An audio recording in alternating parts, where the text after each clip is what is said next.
Hello everyone! If you want to evaluate students' performance on exams or assignments, or analyze quality control data in manufacturing and production process, then creating a bell curve in Excel is the best option for you. It can be also used in evaluating employee performance, medical research, market research, and climate data analysis. So, this is Zehad Rian from Exceldemy, and today we'll learn two methods on how to create a bell curve in Excel.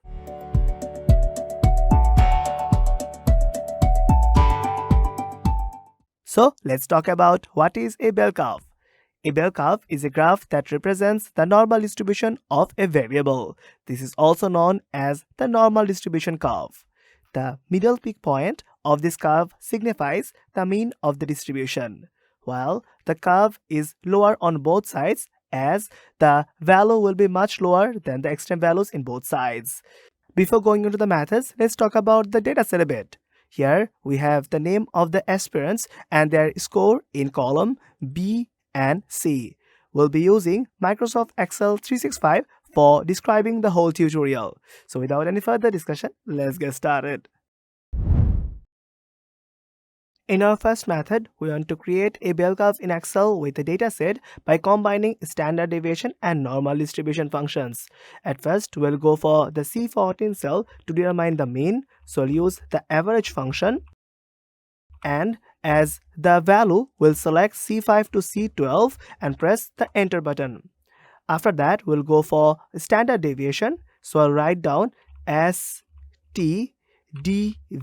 and dot population because this calculates standard deviation based on entire population gives as an argument. Now we'll go for the C5 to C12 as the range and click the enter button. Here we have 99% low. This portion means 3 standard deviation left from the mean value.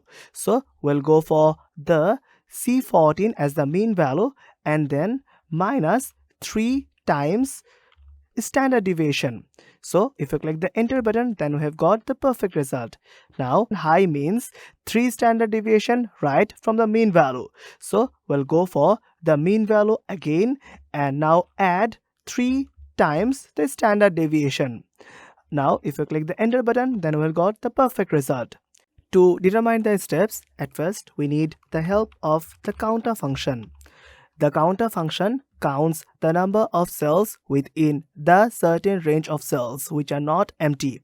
We'll select B5 to B12 and as the next formula we are using, we need to get n-1 values where n is the total data points. Now we have got total 8 data points here, but we'll use the count of data points and then -1 because we are using n-1 in the formula. So we'll click the enter button to get the perfect steps here. For the next gap, we'll use the difference between the C17 minus C16 and then divide it with the gaps, that means the C18. If I click the enter button, then I get perfect result here. After that, I'll go for the values in the D5 cell. Here, at the first value, I'll use the C16, which is the third deviation left from the mean value. Now, we'll use F4 in the keyboard to make it absolute. Click the enter button to get the first value here. But in the second value, I need to get the D5 cell, and with the help of it, I'll use the addition of C19 and make it permanent by using F4 in the keyboard. Click the enter button to get the perfect value here. Now use the fill handle option to get the result for every cell. After that, you'll move on for the E5 cell and now you'll use the normal distribution. Here, at first, you'll write the norm dot distribution, which returns the distribution for the specified mean and standard deviation. As we have already got the value of x, which is in the D5 value, and as mean we have used the C14, and then we have the standard deviation, which is in the C15 cell, and to make it permanent we'll use F4 in the keyboard. After that, we'll go for the cumulative, which is in this case false. If we click the enter button, then we'll get our perfect result here. Now use the fill handle to get the result for every cell. Now select D5 to E12 and go for the Insert tab, and in the chart section go for Insert Scatter a Bubble Chart. Select Insert Scatter Chart with the smooth lines, and here you have got the perfect result. Let's stretch the graph a little bit to get a better view, and now right click on the horizontal axis. Select Format Axis to open the Format Axis window. Here as minimum value you'll write down 30, and as maximum bound you'll write down 85. So you have got the perfect curve here. Now select the chart, go for the chart elements, and here go for the axis and untick the primary vertical. Now you have got the perfect result. In this curve, the highest point is the mean, which is in this case 58.125. We need to mark it here in the graph. So we'll go for the Insert tab, and here in the illustrations, you'll go for the shapes, and you need to find the line section. Now go for the 58.125 and insert the line here.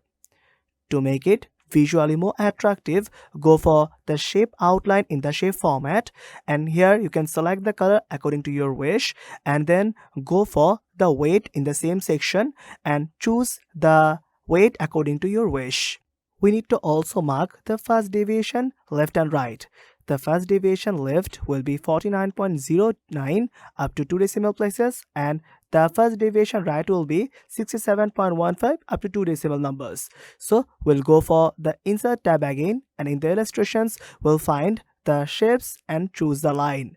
Here we'll go for 49.09 as our first deviation. So we'll go for 49.9, and after that we'll go for it. We can again go for the shape format, and in the shape outline we'll choose the red color, and here you will go again in the shape format to get the perfect weightage here. After that you need to do the same for the first deviation right portion. You can go for the shapes here and select the line here, and as the first deviation right is 67.15, so we'll go for 67.15, and up to 2 decimal numbers we have got the perfect line here. Again go for the shape format, can select shape outline and choose the red color, and again go for the weight and select the perfect weightage here. The area bounded by the curve and these red lines represent 68.2% of the distribution. Now you need to mark them also. So we'll go for the Insert tab again, and in the box we'll select the text box to mark it here. This portion will be 68.2%. So write down 68.2%, and after that we'll select the box, go for the Home tab and middle align it to get the perfect view. We'll go for the shape format and select No Fill to show it more correctly. So that's how we have got the first deviation area here. We need to do the same for second deviation left and right. So we have marked second deviation left at 40.05 and second deviation right at 76.19. Thus, black area represent 95.5% of the total distribution. After that, we need to show it more visually attractive, so we'll go for the chart elements and untick the grid lines. So the data area will look like this. So that's how we can easily create a bell curve by the help of a dataset.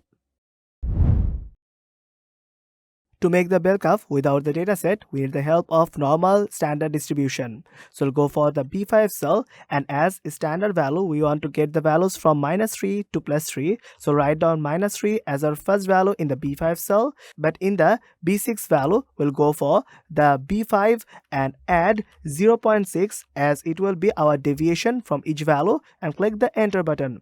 Now use the fill handle to get the same result for the whole column.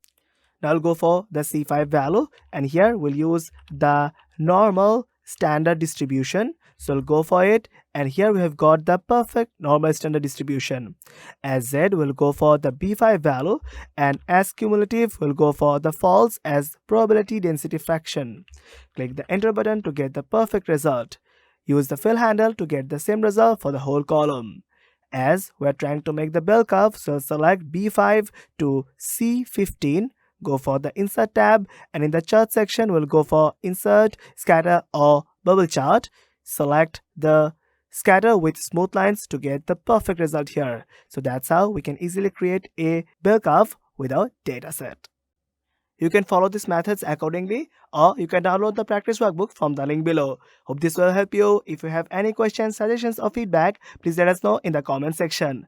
Or you can have a glance at exceldemy.com. Thanks for watching our video. If you like this video, please consider subscribing for more content like this.